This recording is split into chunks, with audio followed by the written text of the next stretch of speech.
Hey y'all, Mykael Jackman here, and in this video I'm going to be sharing with you 6 different looks on one client.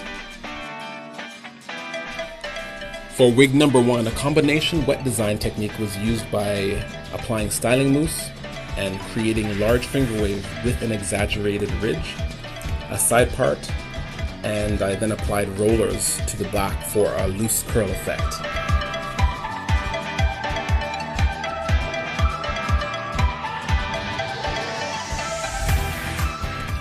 For wig number 2, 18-inch jet black hair was used. The wig was then washed and placed on a wig block.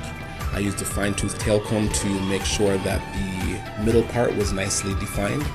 Wig was then air dried and a light curl enhancing product was used for a finished look.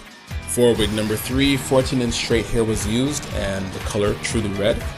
I molded a side part, curled the hair with a medium diameter thermal curling iron. I loosely braided the heavy side into a loose ponytail and added a rhinestone clip to accessorize the look. Wig number 4 was 16-inch straight ombre hair that I cut into long layers. I used the thermal iron to create curls with a side part. I then used rollers and allowed it to set for about 20 minutes just for a more soft effect that had a bit more movement. Wig number 5 was a combination of brown and reddish hair, 12 inches cut into a one-length medium bob with a middle part and the use of a ceramic iron to create a beachy wave effect. And wig number 6 was straight 26-inch jet black hair that I lightly flat ironed before the use of a Marcel double barrel large crimping iron from root to tip with light whirling spray.